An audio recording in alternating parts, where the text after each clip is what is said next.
ao podcast Cevada com Plutônio, um podcast que fala sobre ciência e religião, isoladamente ou tudo junto e misturado. Olá a todos, sejam bem-vindos a mais um episódio do podcast Cevada com Plutônio, podcast que trata o seu cérebro como ele merece. Meu nome é Thiago Vicente, estarei com vocês aqui como anfitrião. Hoje teremos dois debatedores. Um é o já conhecido Alexander Silva. Ele tem 24 anos de experiência no setor financeiro, doutor em administração, certificação avançada em investimentos financeiros pela Ambima. E o nosso convidado especial é o Renato Borges, economista, doutor em educação. Ele tem MBA em finanças, especialização em finanças corporativos, 30 anos de mercado financeiro e professor de mercado acionário. Tema de hoje, armadilhas financeiras. Começo aqui já cumprimentando cada um dos nossos debatedores. Como vai, Alex? Thiago, Renato, tudo bem? Um prazer muito grande estar com vocês aqui. Espero que esse podcast venha ajudar quem está precisando realmente de informação e que está se iludindo com o tanto de armadilha que está aparecendo aí toda hora, cada minuto no nosso celular, no nosso e-mail aí, sem parar. Como vai, Renato? Prazer, agradeço vocês pela oportunidade de estar aqui e espero também poder ajudá-los aí, ajudar todos os nossos ouvintes, né, a interpretar todas essas questões aí que estão surgindo agora de oportunidades de investimento, né, que muitas vezes são armadilhas mesmo.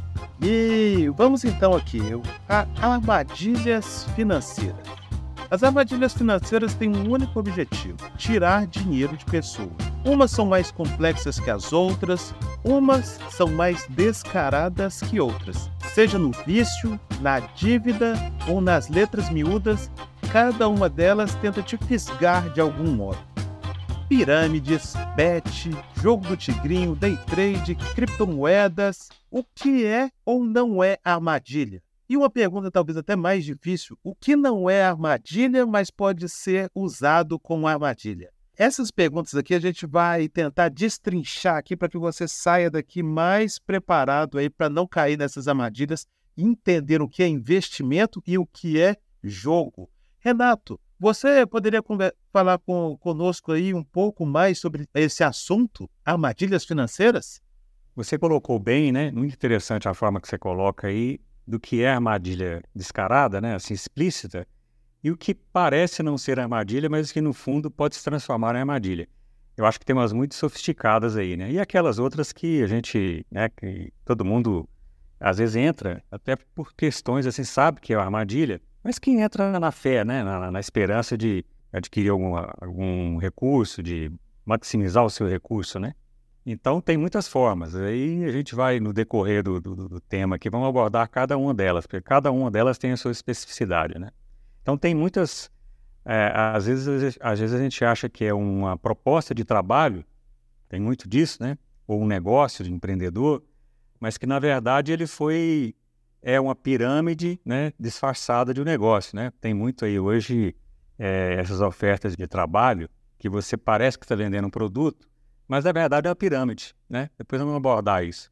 E tem esses jogos aí que a gente tem visto aí, né? Que é um jogo, né? É um jogo de azar. Todo mundo sabe que é um jogo de azar, né? Aí tem as possibilidades de ganho, mas as possibilidades de ganho são muito pequenas, né? Mesma coisa daquele joguinho lá que você vai pescar um ursinho, né? Quanto você gasta para pescar um ursinho? Né? Aquele que criança gosta. Você gasta R$50 para pegar um ursinho que vale R$10, né? Então, são várias formas. Eu gostei da fala do Renato, porque a gente tem que entender uma coisa, né? Nessa área financeira tem armadilha para todo mundo. Tem para aquela pessoa que é mais simples, aquela pessoa que é mais esperta e aquela pessoa que pensa que é mais esperta, né? Agora mesmo, eu acho que uma meia hora antes de eu vir aqui gravar o podcast, eu tive mais uma vez, sair de mais um grupo que me colocaram aí no WhatsApp de... grupo de aposta. Tá impressionante, rapaz. Todo santo dia me colocam em um grupo aí tentando né, junto com outras pessoas aí tentando convencer a gente a apostar em alguma coisa ou entrar em algum esquema desse. Eu não sei onde é que eles estão pegando o meu número de celular, né, porque isso é uma complicação aí, apesar de LGPD, todo mundo parece que tem os dados da gente aí, né, e toda hora a gente tá saindo. Então, assim, agora aí tem pro pessoal mais simples aí, o pessoal que não é tão especializado, tem essas jogatinas aí, né. E o pessoal mais avançado tem outras armadilhas também mais complexas, que elas se apresentam aí na forma de investimento financeiro, né? E aí a pessoa acaba crescendo o olho, né? E ela quer ficar rica logo. E assim, como a gente é um podcast aí que fala de ciência e religião e tal, a gente não pode esquecer, né? Conselhos que a Bíblia traz pra gente, porque aqueles conselhos eu me remeto muito ao livro de Provérbios, né? Há 3.000 anos atrás, estão atualíssimos, né? E um dos provérbios mais significativos nesse sentido, que eu trago muito para a minha vida, e tenho falado para as outras pessoas ao redor também, é aquele provérbio que diz assim: aquele que se apressa a enriquecer não passará sem castigo. Foi até bom o Alex lembrar, né, que além de nós sermos espertos, né, nessa questão financeira, nós devemos entender que nós somos mordomos de Deus. Nós, como cristãos, nós não estamos trabalhando com o nosso dinheiro, né, mas com o dinheiro de Deus. E eu queria pincelar um pouco cada uma desses tipos aí de armadilhas financeiras. E acho que a gente poderia começar aí com pirâmides. Eu pergunto aí para o Renato, primeiramente.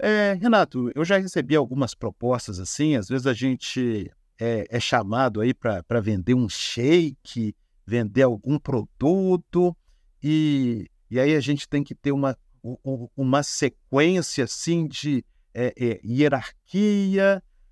Nessas pirâmides assim, que sempre tem algum produto, um shake, alguma coisa para vender, onde está a armadilha? Onde está ali uma forma de nós separarmos o que é uma venda, o que é trabalhar para vender, e outra coisa é estar atrás ali de uma pirâmide financeira que vai te fazer comprar um tanto de produto, depois ter dificuldade para vender? Perfeito, Thiago, você colocou muito bem. Essa daí é da categoria da sofisticada, né, Alex? Porque tem as jogatinas, que o Alex chamou de jogatinas, que essa aí essas todos já conhecemos, né? Essas jogo do tigrinho. Então, exato, jogo do tigrinho. Ele te dá R$200, R$300. Já recebi várias mensagens. Joga, né? Você põe 300 lá, você ganha 300, na verdade, né? Depois você até ganha mais R$1.000 e tal. Depois você perde 30, né? Perde o apartamento, perde a casa, perde a esposa, perde tudo, né? Mas essas são as declaradas, né? Mas, Thiago, essas que você colocou aí são muito sofisticadas. Antigamente, você ia na apresentação dessa, né? O sujeito tinha aquela coisa emocional, né, que ele estava apresentando, tinha até uma claque ali que ia aplaudir e tal, né, e era mais explícito. Hoje, inclusive, ele coloca só a metade da pirâmide, ele coloca um lado só da pirâmide. Qual que é a pegadinha aí? A pegadinha é que você pode observar que nessas vendas desses shakes, tem várias, né, tem uma loja aí famosa, não vamos citar nome, para não dar problema para nós, né, claro, que vende produtos domésticos aí, esteiras, as fritadeiras da moda, né, de lançamento e tal. Ele não faz propaganda do produto. Quando você vai numa reunião daquela, ele te faz a propaganda de onde ele está, né, quanto que ele ganhou, né, em que momento que ele está. Então, qual que é a pegadinha? A pegadinha é que você sempre tem alguém, ele procura alguém para sustentar ele ali, né? E você entra ali junto com outras pessoas, quando você compra um pacote daquele ali, ou seja, você é obrigado todo mês a vender uma meta. Você tem uma meta de venda de produtos, né? Não é só isso não, tem umas mais sofisticadas ainda, de produtos de estética, por exemplo, famosas, que tem mais de 60 anos, por exemplo, estão no mercado. Mas é pirâmide também. Por quê? Porque você sempre depende de uma base de outras pessoas para que você receba. Quem está na base não tem ninguém embaixo, né? A partir do momento que você sobe um degrau, você já coloca alguém embaixo ali, né? E ali é aquilo que sustenta, né? A pessoa, eu sou ouro, eu sou prata, eu sou, né, diamante e tal. Você pode chegar a diamante, quando você tem diamante, você tem 1 milhão de rentabilidade por ano, não sei o quê. Então, isso é uma pirâmide. Eles não focam o produto. Eles focam a sistemática da estrutura da pirâmide, né? É assim que eles estruturam, né? Então, até já tive a oportunidade de ir a algumas reuniões que claramente não tem uma propaganda do produto. Tem uma propaganda da sistemática do sistema. E quais são as características, Renato, aí que a gente poderia trazer para quem está escutando a gente? Porque, de repente, quem está aí em casa, está no trabalho, está no carro escutando a gente aí, está pensando assim, poxa, será que eu já caí numa pirâmide financeira? Será que eu estou sendo hoje, né, cooptado? Como é que eu posso saber se isso é uma pirâmide ou não, né? Quais são as características? Porque me parece, Renato, que cada vez, e Thiago também, né? Cada vez que chega uma pirâmide, um esquema desse aí, muda, rapaz, assim, ó, muda tudo, né? Tem um lá que é de plano de saúde, tem outro de plano odontológico, o outro é de perfume, o outro é de produto para emagrecer, o outro é, sei lá, tem de tudo, né? Mas, assim, me parece que eles compartilham características em comum, né? Você saberia dizer pra gente, assim, para quem, principalmente que tá ouvindo a gente, quais são, o que que deve acender a luzinha amarela no nosso painel quando a gente escuta, dizer, opa, isso aí tá com cara de pirâmide, né? Teria alguma coisa em comum que você poderia enumerar pra gente aí?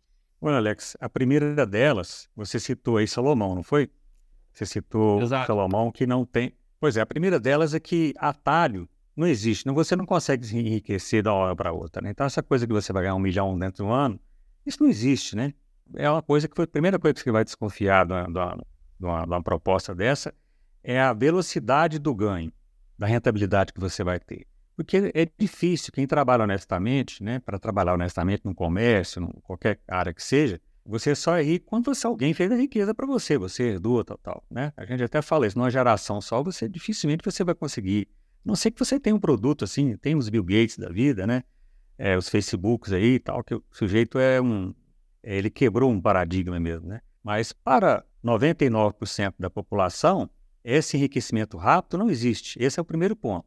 E não é só na pirâmide, não. Tem uns investimentos aí antigos, não sei se você lembra disso, que era com gado, com avestruz, você lembra disso? Pessoal, Sim, eu vi a reportagem. Eu vi a reportagem. Sim, na década de 80, tinha um lá de Minas Gerais que quebrou um monte de gente. Então, é rentabilidade. Você está pagando 5 vezes mais, 3 vezes mais, 2 vezes mais do que um banco. Os bancos são regulados. Eu até costumava falar muito para o Alex, né? A gente trabalhou junto à época. Não há muita ética no sistema financeiro, né? Eles trabalham no limite da ética, vamos dizer assim. Mas tem regulação, são altamente regulados, né? Os bancos são altamente regulados. Essa galera que não está no sistema financeiro não tem regulação. Então, eles oferecem 3 vezes a rentabilidade do banco. É outro sinal. Não é só pirâmide, não. Quando você tem outro tipo de aplicação financeira, que a rentabilidade é muito alta, desconfie. Essa daí eu dava aula e uma aluna chegou para mim e falou, analisa essa questão aqui do avestruz. Aí eu analisei e tal. Falei, isso aqui não é análise economista, é de um delegado. Isso aqui é um caso de polícia. Aí ela achou ruim comigo, né? Não, isso aqui o cunhado aplicou, não sei quem aplicou. Então, eles deixam alguns ganharem. Assim como o jogo do tigrinho aí que o Alex disse. 1, 2 vão ganhar, né? 3 pessoas vão ter rentabilidade porque eles precisam disso, né? Assim como aqueles consórcios lá, aqueles sorteios de carro lá. 1 ou 2 tem que dizer que ganhou, senão você não tem atratividade. Só que os outros entram e vão perdendo. Então, a questão da pirâmide, a primeira coisa é a velocidade do enriquecimento ali. Outra coisa é que eu disse, não tem a propaganda do produto, a propaganda do sistema. Quando você vê que eles não estão focando no produto, eles não têm os produtos deles lá, né? Mas o produto é o de menos. Quando você vai numa reunião daquela, eu fui há pouco tempo agora, um colega insistiu muito, até um colega de trabalho, e eu fui, já desconfiado. Quando eu cheguei lá, eu vi que era a mesma coisa daquela pirâmide da década de 90. Mesma coisa, só que colocaram a metade da pirâmide para você não identificar a pirâmide, entendeu? Colocar, eu estou aqui, você entra agora, né? Então você vai sempre galgando uns degraus ali. A promessa é que é essa, né? Que você vai galgando uns degraus. Mas se você parar, você vai virar a base de quem está em cima. Essa é outra característica, né? Eu acho, Renato, bacana isso, porque quando você fala, né, tirar a ênfase do produto e colocar no sistema, né? E no ganho, e naquilo onde é que você vai chegar e tal. Por quê? Porque está trabalhando com a emoção muito básica do ser humano, que é a cobiça, né? Então, então você desperta aquela necessidade, aí você pensa assim, pô, uma pessoa que está na dureza lá, está lutando para pagar os boletos, está com dívida no comércio aí e tal, nome sujo, e assim tá vendendo o almoço para comprar janta, de repente o cara aparece com a oportunidade mirabolante do cara fazer um dinheiro, né? Então, rapaz, assim, ó, foge disso, que é 110% de certeza que é encrenca, tá? Existe uma lei do universo, né? Eu acho que o Renato e o Thiago vão concordar comigo aqui, que não existe almoço grátis. Gostei muito disso que você falou, Renato, né? Que assim, cara, se você vai ficar rico de alguma forma, alguém tá perdendo dinheiro, porque é uma questão até física. Então, assim, se você ganhou isso de herança, é alguém que trabalhou, honesto ou desonestamente, para trás de você, mas trabalhou para aquilo ali, né? Então, você citou ali, por exemplo, o Facebook, né, o Apple, esses grandes, o Bill Gates, esses grandes caras aí do Vale do Silício, a gente tem que perguntar, aquele produto, ele agrega valor para a sociedade? Porque, assim, o que eu vejo muito, e eu cresci, assim, escutando essas histórias aí ao meu redor, né, na escola, na igreja, até inclusive também, né, não, mas isso aqui é um negócio muito bom, o cara ficou rico e tal. Mas peraí, esse produto está agregando, está justificando valor para a sociedade? Né? Você fala lá do Steve Jobs, cara, ele colocou o iPhone na nossa mão. Olha, o iPhone mudou a forma da gente se comunicar, mudou a forma das pessoas viverem, né? A Apple mudou, né? Mesma coisa a Microsoft, o Facebook também, né? Então, assim, isso mudou a forma das pessoas se relacionarem. Então, isso realmente agrega valor. Isso realmente é um produto que vale bilhões de dólares, né? É a quebra Agora do lá o paradigma, cara né? tá vendendo... A quebra do paradigma. Então, ele consegue quebrar um plano de saúde para lá de questionável. Exato, exato. Mas assim, o que eu digo é assim, o cara tá trazendo um negócio lá que não vai agregar nada para a sociedade, que aquilo ali é muito difícil, né? Aí, outros sinais, né, Renato, aí se você me permitir, eu gostaria de adicionar também, quando você tem que pagar alguma coisa para entrar. Trabalho é trabalho. Você não tem que pagar para trabalhar. Aquele outro golpe que o pessoal dá aí também, né? Ah, não, aqui a gente selecionou para trabalhar na nossa empresa, aí você tem que pagar uma taxa aqui para fazer exame, para fazer teste, para não sei o quê, para encaminhar a documentação. Cara, não existe isso. Se você vai trabalhar, você não tem que pagar um centavo. É a empresa que tem que pagar você. Ah, não, mas aqui você tem que comprar. Eu tenho uma pessoa da minha família que há uns 15, 20 anos atrás, mais ou menos, comprou lá, pagou uma grana. Na época era uma grana preta. Hoje seria mais ou menos assim, sei lá, uns R$1.200, R$1.500 por uma amostra de perfuminho, tá? Eu lembro o nome, não vou citar aqui também para não arrumar, né? Não é nem ético. Mas uns perfuminhos sem vergonha lá, pagou uma grana e aí foi tentar vender aquele negócio. Adivinha se conseguiu vender, né? Ou seja, entrou numa pirâmide, deu aquele dinheiro, né, para quem estava acima e ficou chupando o dedo, né?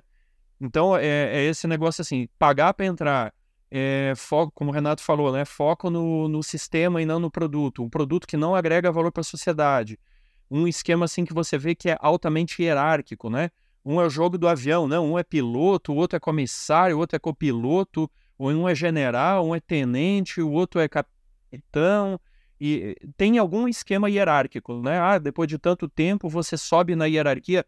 Cara, isso é líquido e certo que é pirâmide, e você vai se dar mal. Então aqui, ó, né, a gente não é pentecostal, mas estou profetizando na sua vida. Se você entrar nesse caminho aí, é ruim para você, pode ter certeza disso. Isso que vocês estão falando é muito importante, porque a maioria das vezes as pirâmides elas são tentadoras, principalmente porque elas vêm falando isso que o Renato falou, são os ganhos mirabolantes, é uma história toda bonita, são sempre pessoas que falam muito bem, e hoje as pirâmides são tão famosas assim que, eu vou ser sincero, um amigo meu, ele um dia me ofereceu para entrar num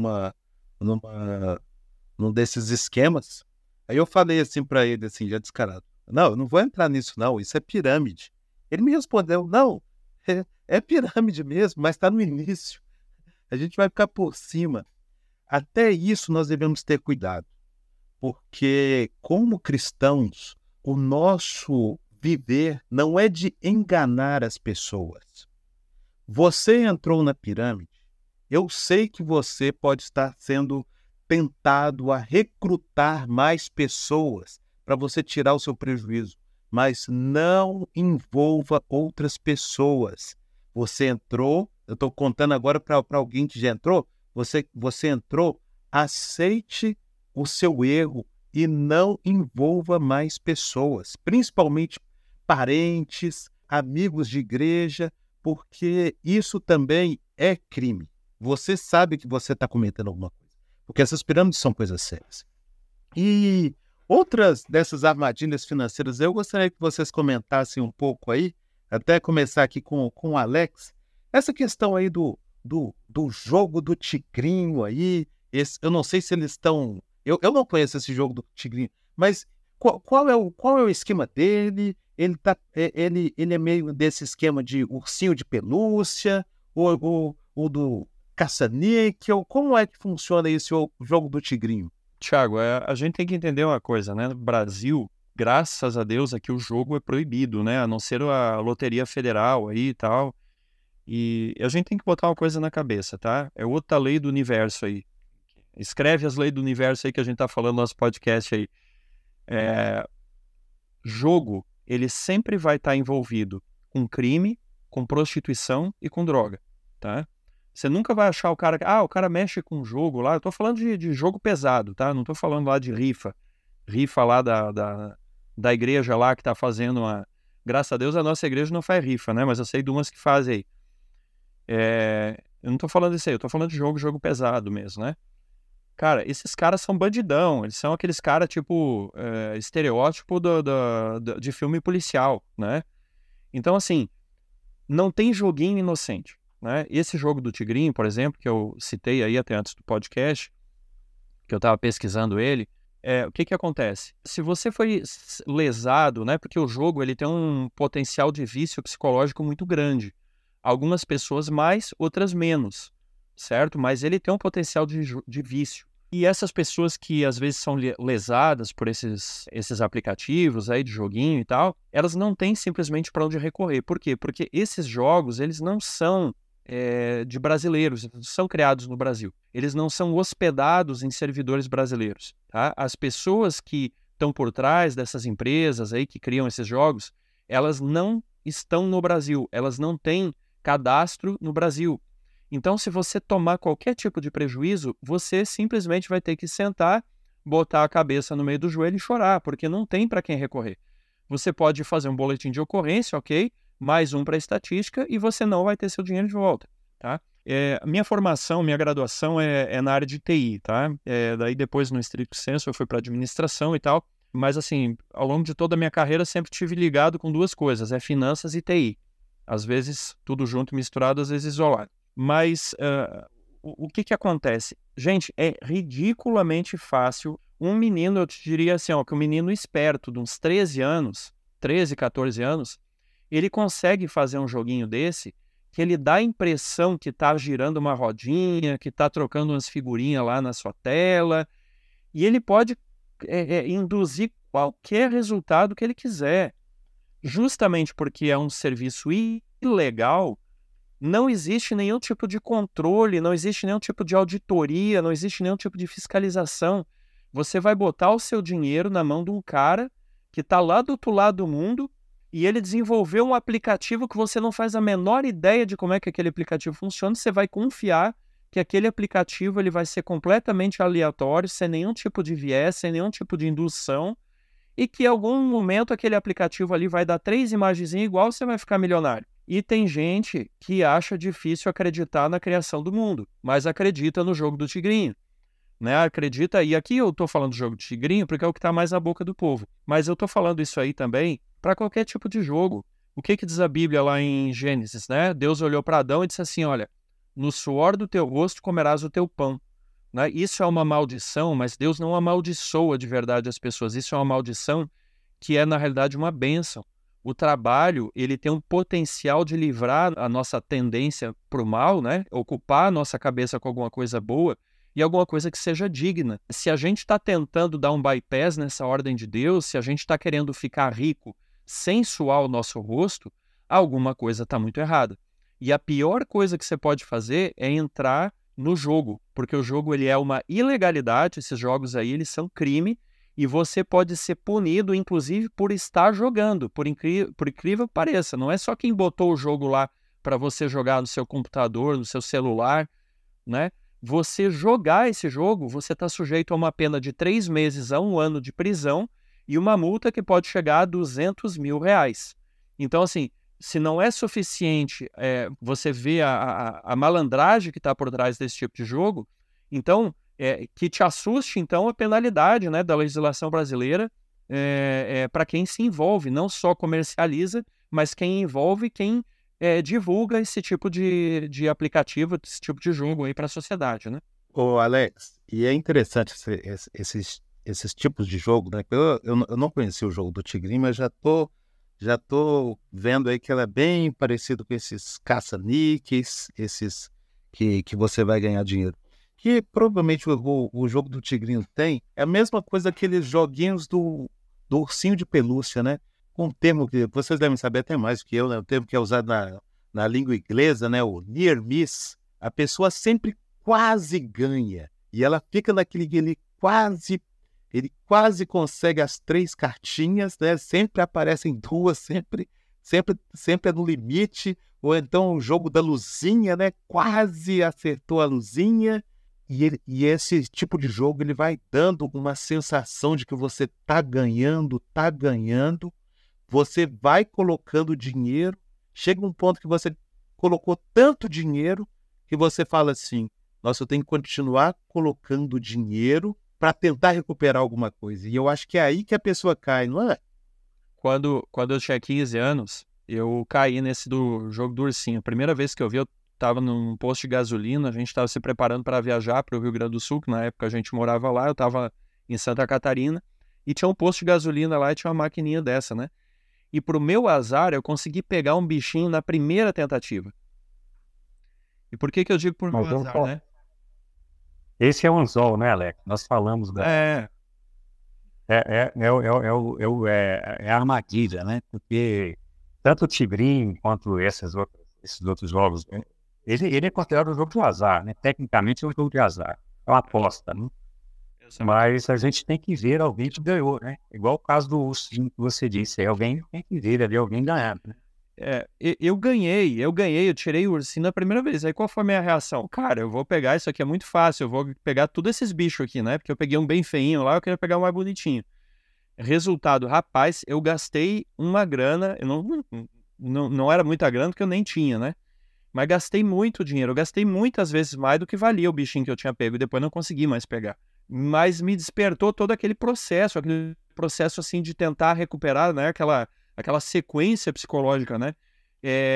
Do quase ganhar, do quase conseguir, agora tô pegando o jeito, e depois assim, não, cara, já botei muito dinheiro, eu tenho que pegar alguma coisa para recuperar o meu capital aqui, que eu já empatei aqui.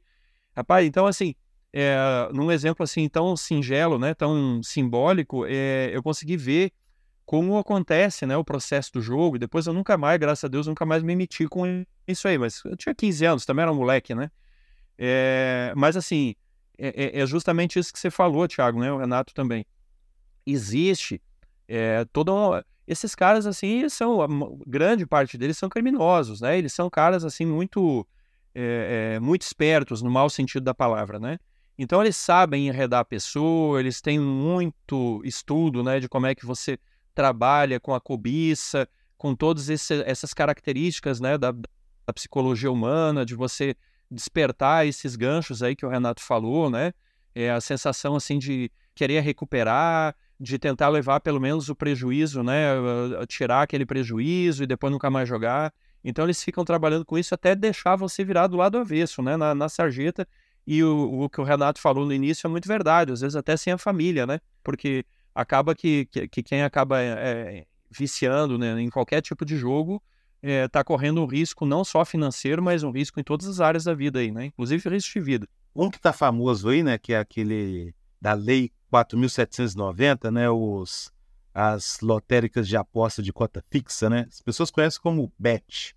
Eu até ia inventar um nome aqui, bet aqui, mas tem tanta bet que corre o risco de eu acertar o nome de uma bet e ainda fazer propaganda para essas pessoas. Eu estava andando assim, né, e estava numa fila, e uma pessoa perguntando para outra quanto que ela estava apostando, né, nessas bets. E o que eu assustei foi que a pessoa respondeu assim, eu costumo investir R$100 por mês. A pessoa ainda acha que está investindo. E aí eu abro aqui para a gente conversar. A gente sabe aqui que existem armadilhas, eu acho que para grande parte das pessoas, eu acho que entender esse jogo do tigrinho, esse ursinho de pelúcia, essa caça-níquel, eu acho que ela tem ideia de que é um jogo de azar. Mas como a gente trabalha naquilo que não é armadilha, mas é usado como armadilha? Por exemplo, acreditar que a pessoa sabe que o time vai ganhar e começa a achar que uma bet é um investimento, a pessoa que entra para um day trade, uma questão de criptomoeda. Como a gente lida com isso e como nós entendermos o mercado financeiro, o mercado acionário, para a gente saber o que é uma armadilha e o que não é. Renato. Olha, o mercado financeiro, ele tem uma questão muito emocional no mercado financeiro, né? Assim como um apelo emocional, né? E assim como em todas as apostas, né? Também você tem esse viés, né? Conheci muita gente que trabalha com mercado acionário, principalmente, né? De ações e de opções. Porque tem alguns tipos de investimentos no mercado acionário. Por exemplo, quem compra uma ação, por exemplo, para investir no longo prazo, isso é totalmente visto, né? Para os americanos, né? Vocês que já moraram lá fora e conhecem bem essas pessoas, o americano não tem uma previdência, uma aposentadoria por uma previdência privada, por exemplo, né? Então eles fazem a poupança mesmo, né? E eles investem muito em empresas e esperam os dividendos, né? Então é um investimento de longo prazo, é como se você estivesse comprando a empresa mesmo. Então o que existe de errado nisso? Nada, né? Você tem que entender um pouco, do mercado mesmo, saber qual empresa que mais alavancada, a empresa mais tradicional. Os Estados Unidos, por exemplo, divide, né? As empresas mais ligadas à tecnologia e as empresas mais tradicionais, são aquelas empresas de petróleo, de mineração. Aí você vai separando dentro daquele segmento, tem as empresas mais alavancadas, as empresas blue chips, que são as empresas mais, vamos dizer assim, mais conceituadas, né? E tem as empresas que você aposta mais nela, aquelas empresas mais alavancadas, né? Então, ali você começa a apostar, né? Ali se você está buscando mais rentabilidade, tem uma coisa aqui no mercado financeiro que é risco-retorno. Você não consegue avançar um eixo entre X e Y, assim, por exemplo, no X, vamos dizer, retorno, no eixo Y, né? Vamos dizer, risco. Então, você não consegue avançar na rentabilidade sem avançar no risco. Isso não existe almoço grátis. Acho que o Alex que citou isso aí, né? Então, se você quer mais rentabilidade, você vai assumir mais risco. Até certo ponto, isso é válido, é saudável, né? Mas se você começa a apostar muito, vira aposta também. Vou apostar, por exemplo, nessa empresa que apareceu ontem e que entrou no mercado acionário, apareceu anteontem, né? Lançou suas ações no mercado acionário hoje, está prometendo dividendos, entendeu? Já começou a transparecer um jogo do tigrinho, né? Mas tem empresas sérias, né? No Brasil nós temos várias empresas, em nossos planos de previdência, quem tem plano de previdência privada, está ancorado nessas ações, porque são empresas empresas que estão mesmo, tem uma atividade real, tem funcionários, tem patrimônio, né? Tem lastro, vamos dizer assim, né? Então, o mercado acionário também tem uma parte de aposta, né? Vamos dizer assim. As opções, por exemplo, né? A opção você aposta. Eu aposto no dólar de 5,50, você aposta no dólar de 7. Entendeu? Então, é aposta. A opção é aposta pura, né? No mercado acionário, no mercado de opções, né? Então, tem muita gente que entra ali apostando mesmo. Tem alguma lógica? A gente tenta dar uma análise grafista, né? No mercado acionário, tem aquela análise tradicional, que é uma análise dos fundamentos da empresa, como eu disse, né? E tem uma análise grafista, e você analisa gráfico. Então, você tenta tratar ele com uma lógica, né? Mas tem um percentual de aposta ali, tem um viés de aposta muito grande também nesse mercado. Então é isso, se você quiser entrar nesse mercado, a gente vai falar, olha, você quer entrar no mercado acionário, como é que você quer entrar? Você quer entrar no day trading, que é day trading, você vai entrar ali todo dia especulando, né? É o que dá liquidez no mercado lá, né? Você vai entrar, compra uma opção, compra uma ação dele no mesmo dia, apostando em quê? Apostando numa notícia que vai subir aquela ação, né? Ou então você compra a opção esperando que a empresa vai divulgar alguma estratégia de negócio. Então você está apostando, é aposta, né? É interessante quando a pessoa fala assim, comprei dólar para investimento. Não, você está apostando. Quando você compra moeda, você está apostando, né? A não ser que você vai viajar, compra dólar, mas eu vou comprar dólar para colocar em casa, você está apostando, né? Tem alguma coisa errada nessa? Não, chip não, né? Você pode comprar o dólar e colocar na sua casa lá, você não pode comprar para ninguém, senão alguém vai lá e rouba seus dólares, né? Mas você pode comprar lá $100 e guardar em casa, você está no final da linha, é uma aposta que você está fazendo. Está fazendo uma aposta que a sua moeda brasileira vai desvalorizar e o dólar vai subir. O dólar é uma moeda, né? O dólar é uma moeda, não é um investimento. Quando você compra dólar, você está apostando. E assim vai, né? Cada negócio que você entra, a questão primordial é essa. Você quer ganhar dinheiro rápido? Quão rápido você quer ficar rico, né? Você quer acumular dinheiro? Quanto mais rápido você quiser, né? Que não seja pela forma do trabalho, né? Da venda do seu trabalho, da venda do seu produto, quanto mais rápido você quer, mais você está caminhando nesse eixo do risco.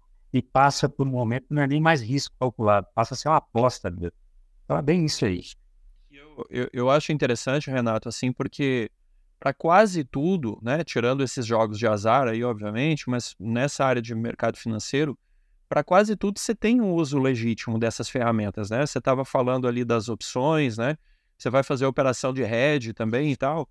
O que acontece? No mercado agro, no mercado empresarial, é muito comum você usar opções, não porque você está querendo apostar, mas porque, poxa, você tem uma dívida que você vai ter que pagar em dólar daqui a um ano, né? E você não pode arriscar o dólar estar R$8 daqui a um ano.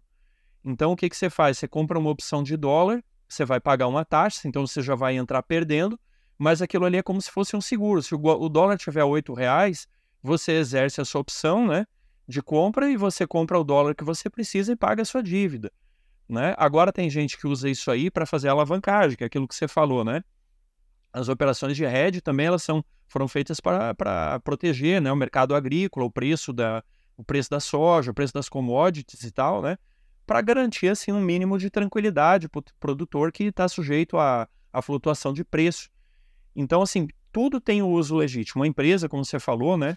Quem faz uma análise mais fundamentalista, quem acompanha melhor as empresas e tal, você está assumindo risco? Sim, né? Mas é diferente você investir numa blue chip, que seja do Brasil, seja dos Estados Unidos, aí, né? Quem entende um pouquinho a BDR, ADR, alguma coisa assim, você está se tornando, de certa forma, um sócio daquela empresa. Agora, quando você entra no day trading, né? Ah, não, porque daí o cara, né, faz uns cursinhos, assiste lá uma meia dúzia de vídeo no YouTube e não, agora eu vou parar, vou largar meu emprego, vou ficar aqui só no computador, né, em casa e vou ficar rico. Tem um estudo aqui que a UNB publicou, desculpa, não acho que não foi a UNB, mas um estudo aí que saiu poucos anos atrás, que é um estudo estatístico que ele demonstrou que 90% das pessoas que operam em day trade perde dinheiro.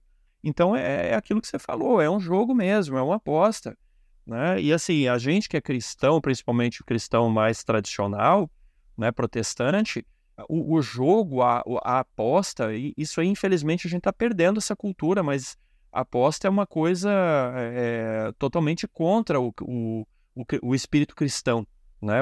A jogatina, né? O jogo. E isso aí você pode fazer com qualquer coisa, você pode fazer com carro, você pode comprar carro e usar esses expedientes aí, né, de apostar, de lograr outra pessoa e tal, né? É aquele negócio assim de trabalhar na malandragem, você tentar achar, né, que você vai ter o dinheiro fácil, né? Então assim, qual que é o tipo de investimento que é proscrito, né? O que é pecado, o que não é? Depende, eu acho que é muito nessa linha que o Renato falou. Depende o que você vai fazer.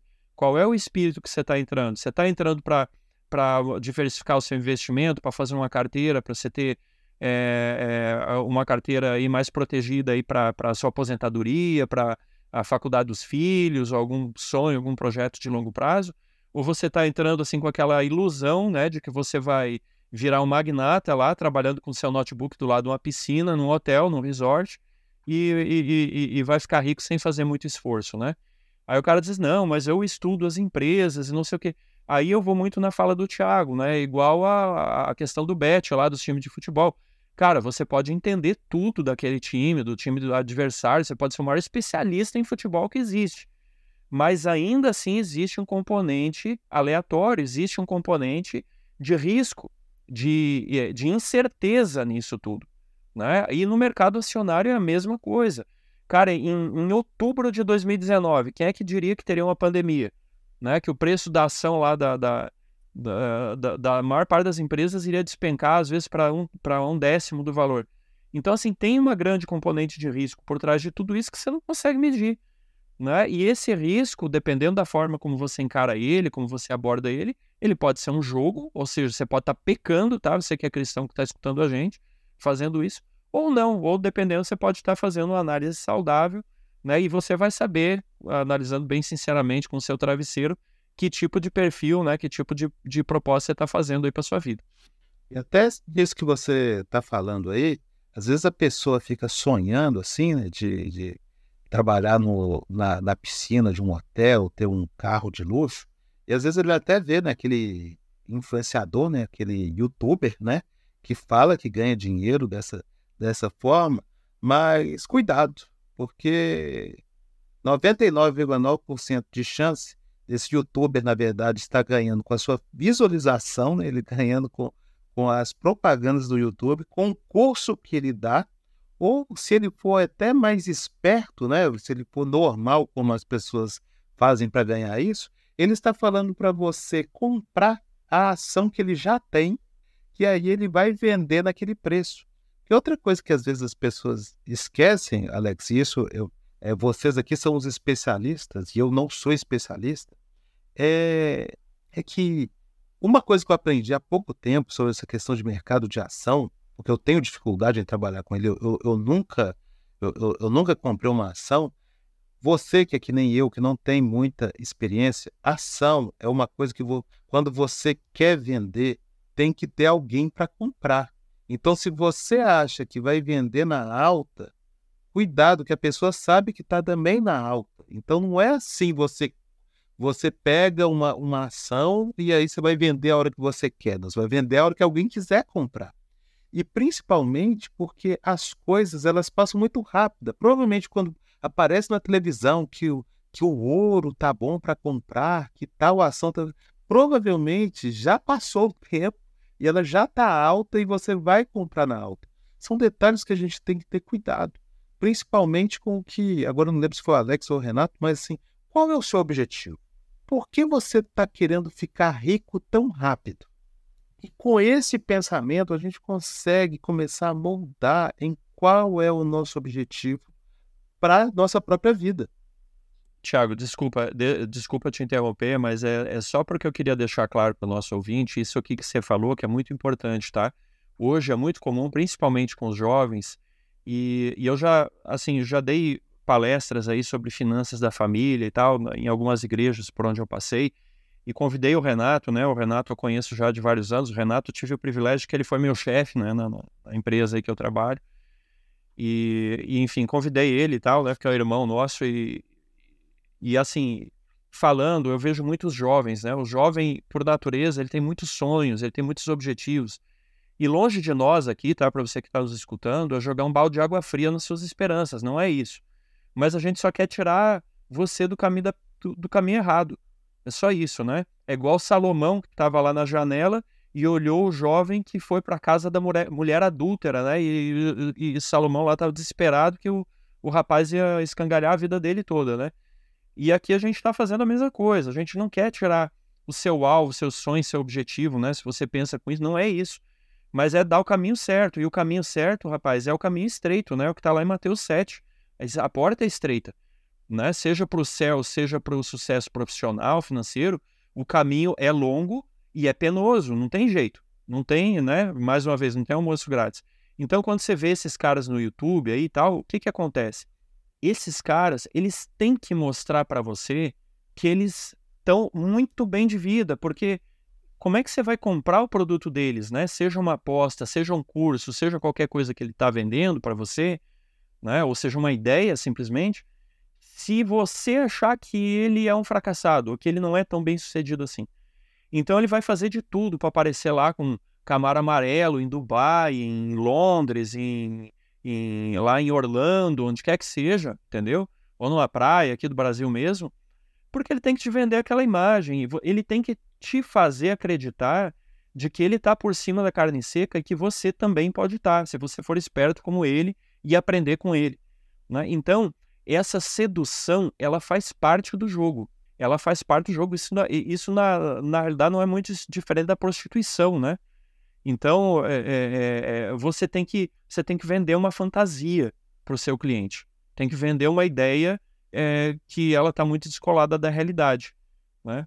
Então, Thiago, desculpa esse parêntese, tá? É só para deixar claro o que a gente está falando efetivamente e que vai explicar um pouco de por que a gente dificilmente consegue ligar o YouTube ou a rede social e não ser bombardeado aí por esses anúncios, essas propagandas aí de gente te oferecendo caminho para ficar rico, né? Lembrando assim, ó, que por ser uma pirâmide, não tem como todo mundo estar no topo, né? É impossível. Para ter um topo de pirâmide tem que ter uma base, né? É uma questão de lógica até, né?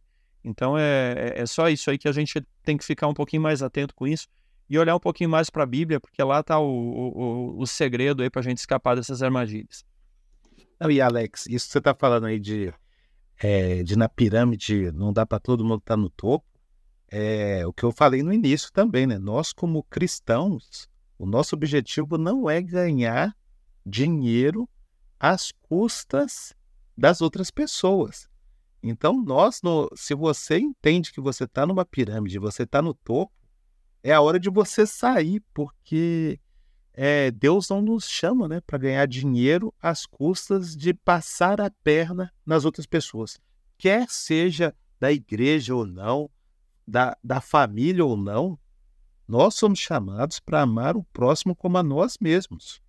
Então, essa forma de ganhar dinheiro, ela não é uma opção para aquele que segue a Bíblia. Então, isso é uma coisa que tem que ficar claro aí para nós mesmos, assim, né?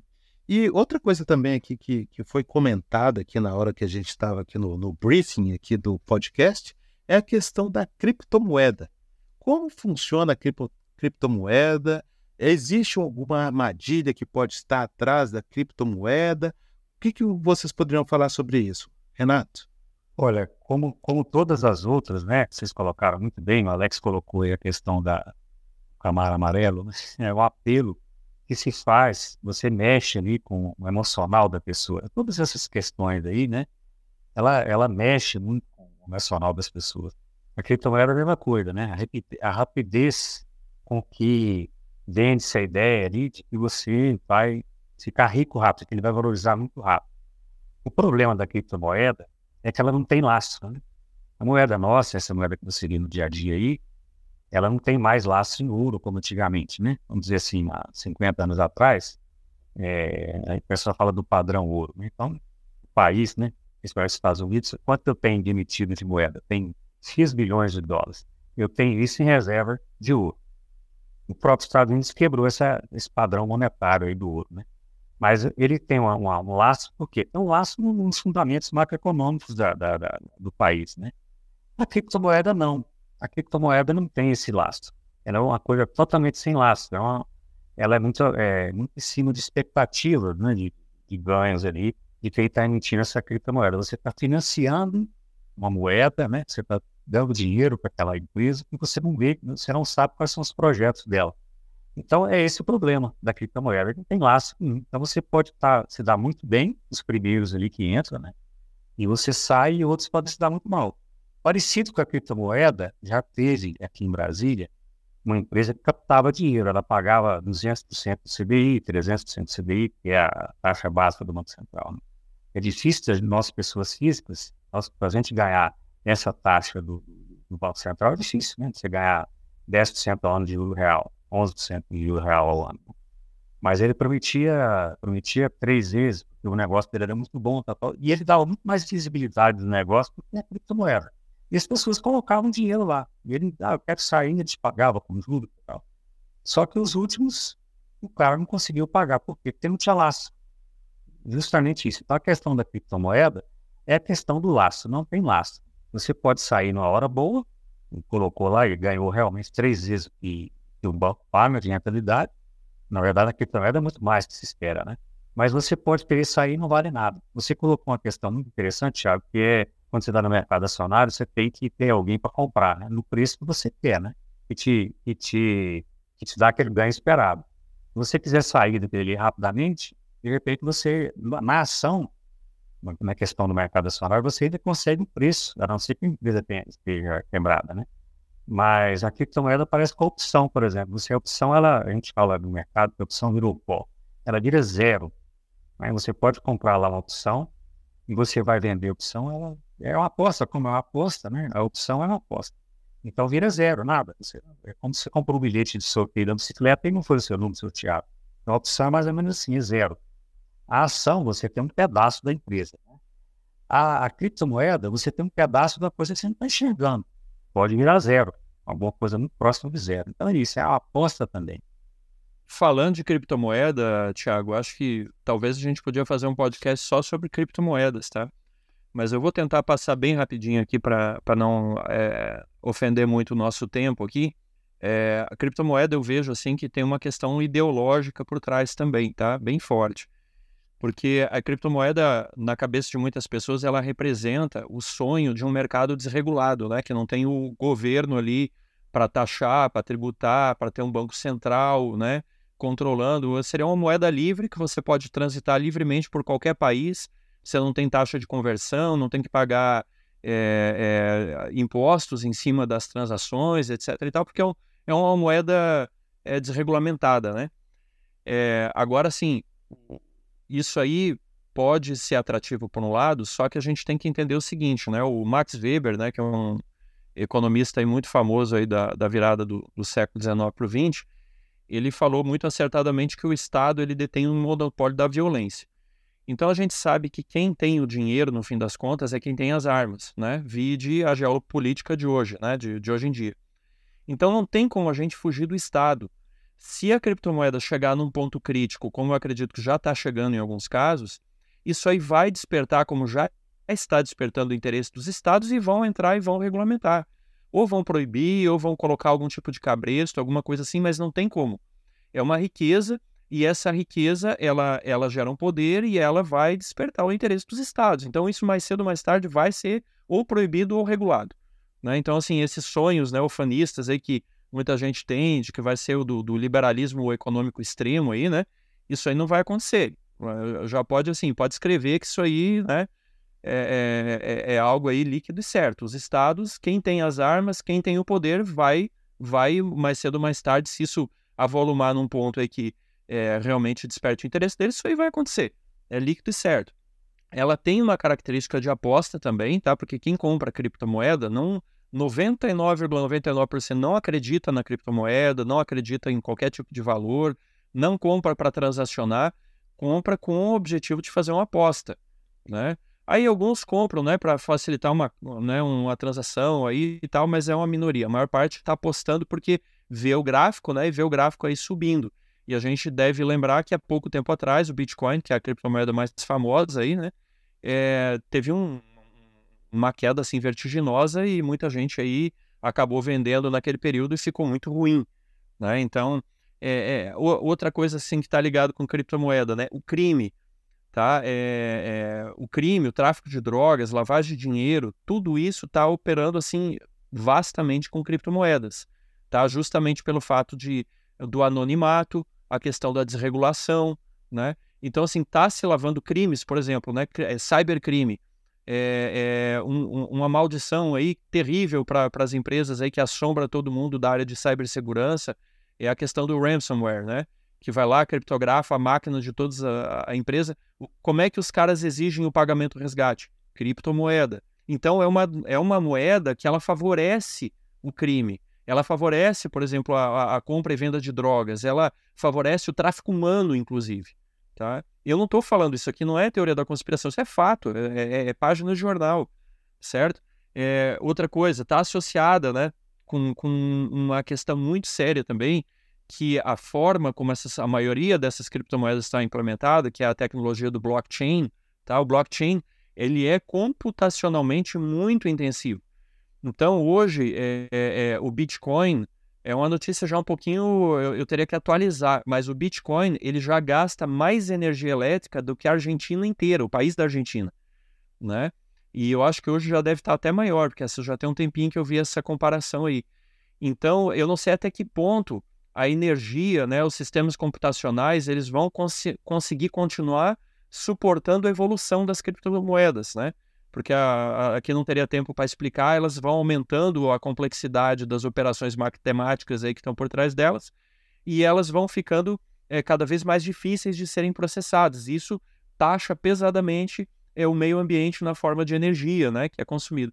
Então, por essas e outras razões, eu diria assim para você, né, muito, muito, muito cuidado com criptomoedas. Você colocou bem, Alex, a questão da desregulamentação, né? Ela proporciona, muito bem abordado, não lembrei dessa parte. Ela é uma moeda que está por trás de um monte de coisa errada aí, principalmente da sonegação de impostos, como ela tem muita facilidade, ela não tem rastreamento nenhum, né? Então, por exemplo, hoje em dia, com o real, com o dólar, eu posso garantir para nós, para todos que estão nos ouvindo, que a sua vida, em algum lugar aí do governo, ela é completamente, vamos dizer assim, auditável nas suas movimentações financeiras. Você não consegue chegar num banco e passar R$100.000 uma conta para outra se você disser por que é que está fazendo. Todo mundo declara o imposto de renda aí, nesse meio nosso, né? Então você sabe, se você colocar um recibo ali, se você aparecer com o dobro do patrimônio ano que vem, você tem que dizer de onde veio. Se você aparecer com R$100.000, R$1 milhão na sua conta, é um problema para você. Não é para mim, para todo mundo. Está tendo que justificar esse R$1 milhão. Quanto a moeda, como o Alex muito bem colocou, não existe visibilidade nenhuma de órgão regulador. Então, por isso mesmo, ela subsidia aí, vamos dizer, um monte de contravenções, né? Além dessa questão da alavancagem que eu disse. E você não está enxergando nada daquela moeda. Eu estou gostando muito da conversa nossa aqui. Eu acho que nossos ouvintes estão começando a perceber que grande parte dessas armadilhas financeiras a gente protege raciocinando. Ter cuidado com ganância, ter cuidado com o ganho fácil. Deus não nos chama, né? Não tem essa ideia do ganho fácil. O que nós devemos entender é isso, que grande parte do controle ainda está em nossas mãos. A questão ali eu ainda não sei se está acontecendo, né? Mas tinha aquele golpe do bilhete premiado, né? A pessoa sempre tinha alguém ali, você precisava de alguém com pressa e alguém ganancioso. Acontece todo dia, tá? Por incrível que pareça, acontece todo dia, né? Porque basta encontrar alguém esperto e alguém ganancioso, um de um lado ou do outro, existe ali uma armadilha financeira. Nós estamos aqui já caminhando aqui para os nossos últimos tempos aqui. A gente já passou aqui sobre criptomoeda, a gente aqui já passou sobre pirâmide, bet, jogo do tigrinho, day trade. Vocês conseguiram perceber aí que tem muita coisa que é descaradamente jogo. Bet não é um jogo de habilidade. Não acho que você vai saber que o time vai empatar, perder. A questão ali do ursinho de pelúcia, aquela questão ali do jogo do tigrinho. E o principal que fica aqui pra gente é também essa questão de que existem sistemas financeiros que podem ser usados também como armadilha. Acho que ficou bem claro aí, viu, Alex e Renato, aí vocês falando que existe o investimento na Bolsa de Valores e existe a aposta, a especulação. E ficou bem claro aí que você investir na Bolsa de Valores é quando você investe a médio, longo prazo, está de olho nos dividendos, acompanha o EBIT da empresa, do mercado, de como estão. E outra coisa é você apostar numa perspectiva ali de que as coisas vão mudar. É até uma que está famosa aí nesses últimos dias, a NVIDIA, né, com a questão da inteligência artificial. Eu gostaria que vocês aí, Alex e Renato, deixassem aí um conselho final aí para nós aqui, para o público em geral aqui, nosso público cristão, de como lidar com a questão financeira. Eu gostaria de passar aí para o Renato, qual é a sua dica aí, qual é o seu apelo aí que você faz para os cristãos aí que estão nos escutando? Olha, Thiago, eu, por trabalhar nessa área há muito tempo, sempre fui chamado para olhar as finanças pessoais das pessoas, né? Geralmente as pessoas que estão com problema. E todas as pessoas acham que existe uma fórmula mágica, né? Às vezes, você trabalhou no mercado, você tem muita informação, tem uma fórmula mágica, tem alguma coisa de segredo, uma carta na manga, né? que, vamos dizer assim, redentora, né? E resolve todos os problemas. Todas as vezes que eu sentei com essas pessoas, eu vi que a questão da finanças pessoais é comportamental, muito ligada ao emocional. Você quer chegar rápido demais, você quer copiar o cunhado, aquele cunhado seu que se deu bem, não sabe como, né? E eu vi que não adiantava eu levar técnica para eles, porque o negócio dele é comportamental, né? A questão, o problema que ele está dizendo é comportamental, de ordem comportamental. E me foi apresentado um livro, eu já conheci algumas obras, me permita citar aqui, eu já conheci algumas obras da Ellen White, mas não conhecia esse Ellen G. White, né? Eu não conhecia essa obra que é o Lar Adventista, lá na página, no capítulo 12, fala do uso do dinheiro, né? É o 60 Mordomos de Deus. Então, quando eu li temos 3 capítulos aqui que falam dessa mordomia cristã. O livro é o Lar Adventista. Ele é da Casa Publicadora. O que eu tenho aqui é de 2004. Fala várias coisas ali, que você não copia as pessoas pelos resultados, né? Você tente sempre ganhar, reservar uma parte que você ganha. Enfim, você precisa ter controle sobre isso, né? Não confunda não confunda ser um bom pai com um pai completamente desregulado, com mão aberta, que gasta sem pensar, né? Não recompense seus filhos com dinheiro, né? Essas coisas assim. Então, são vários conselhos, eu não vou passar aqui, porque nós estamos no final, mas eu diria que é uma coisa muito mais simples do que as pessoas imaginam, né? Muito mais simples. E nessas questões aqui que nós levantamos hoje, é a questão do atalho. Como o Alex nem colocou, a porta é estreita. O atalho, geralmente, não dá muito certo, não, né? Eu quero ficar rico. Eu já ouvi isso de aluno. Eu quero ter um patrimônio de X milhões até 30 anos. Olha, vai ser difícil. Eu estou com 57, 56, né? Vou fazer 57 anos. Trabalhei toda a minha vida, né? E não é fácil, assim. Eu tenho um caminho para percorrer. Mas os jovens, eles têm muita pressa, né? E essa pressa acende uma lâmpada vermelha. É isso aí. Alex? Eu acho, Thiago, que tudo se resume na pergunta de Elias, né? No Monte Carmelo. Elias, de muitas formas, fala para mim hoje, sabe? De vez em quando eu estou na minha vida e eu escuto Elias falando. Elias diz assim, né? Hoje escolhei a quem servir. Se é Baal, segui-o, né? Se é o Senhor, segui-o. Então, muita gente hoje está servindo Mamon, né? Está tentando preencher um vazio existencial, preencher um buraco aí que tem no seu coração, uma falta de sentido, né? Uma falta de propósito, objetivo. Com coisas materiais, com ostentação, aquilo que o Renato falou, né? Essa competição aí para ver quem tem o carro mais bacana, quem tem a casa mais cara, mais bonita, mais vistosa, né? E tem um cara muito famoso aí na área de economia, que é o Maslow, né? Ele criou uma pirâmide lá, e essa não é a pirâmide financeira daquelas lá que a gente falou, essa é a pirâmide de Maslow, né? E ele falou assim, as necessidades dos seres humanos, elas são infinitas. Então, assim, você precisa desesperadamente de um carro novo, até você conseguir ele. E dizem alguns estudos que aquela empolgação, aquela satisfação do carro novo vai durar umas 2, 3 semanas no máximo. Depois, daqui a pouco, você já está com aquele vazio, né, no seu coração de novo, e você está com a dívida lá, você está com um maço aí de 120 boletos para pagar. Então, assim, isso convida a gente a uma reflexão, né? E eu lembro aí das palavras de Cristo. Ele diz assim, né? Não escondeis, né? Não ponhais o vosso coração nos tesouros da terra, né? A gente tem que ajuntar os tesouros no céu, como diz Cristo, né? E como é que a gente faz isso? Sendo um monge, né? Que vai viver aí de luz em cima de uma montanha? Não, não é isso.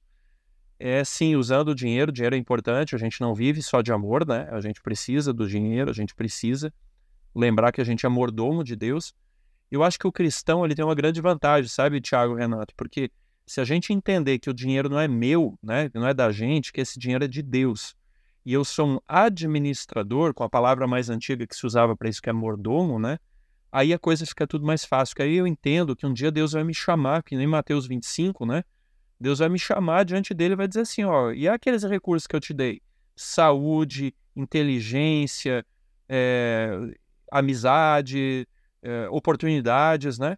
vou ter que prestar contas, porque tudo isso não é meu, isso é de Deus, e a minha obrigação é ser um bom administrador, né? Trabalhar isso em favor da minha família, em favor da minha igreja, em favor da minha comunidade, em favor daquele que, por uma questão de infortúnio, que não é de preguiça, não é de malandragem, ficou, né, na rua da amargura, enfim, né? É isso. Isso, dessa forma, a gente está cumprindo o mandato de Cristo, né? Acumulando, ajuntando tesouros do céu. Agradeço aí a participação aí do Renato Borges, do Alex, né, que várias vezes aqui já foi anfitrião, já foi comentarista e hoje aí também como debatedor. Acho que o que fica para a gente realmente é essa ideia de sermos mordomos. E principalmente porque a gente não sabe como é que... Quem somos nós, né? Se nós somos o servo dos 5, dos 2 ou de 1 talento. Paulo, em Filipenses capítulo 4, verso 12, ele nos dá uma dica. Sei o que é passar necessidade e sei o que é ter fartura. Aprendi o segredo de viver contente em toda e qualquer situação. Seja bem alimentado, seja com fome, tendo muito ou passando necessidade. Eu acho que a primeira coisa que nós devemos entender é sermos contentes apesar da circunstância. Eu também deixo aqui uma frase que eu gosto muito quando eu vejo o Clube dos Aventureiros lá na igreja. Por amor a Jesus, farei sempre o meu melhor. Quando você fazer o seu melhor na sua escola, no seu trabalho, quando você fazer o melhor na sua casa, como pai, como profissional, eu não falo para você que você vai ter sucesso. Eu falo que você já encontrou o sucesso. Então, eu me despeço aí de todos vocês. Se você está escutando o Cevada com Plutônio pela primeira vez, lembre-se, tem vários outros episódios aí que você pode assistir. Se você quer nos ajudar, compartilhe. Você pode também se inscrever aí no nosso canal, curtir, e nós nos encontramos aí na próxima quinta-feira às 5 horas. E que Deus abençoe a todos.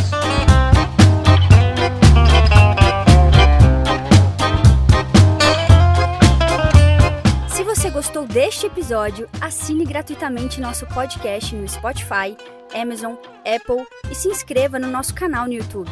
É só procurar por podcast Cevada com Plutônio nos streams de áudio ou Cientistas Adventistas no YouTube, Instagram, Facebook e X. E compartilhe com seus amigos. Assim você nos ajuda a chegar a cada vez mais pessoas.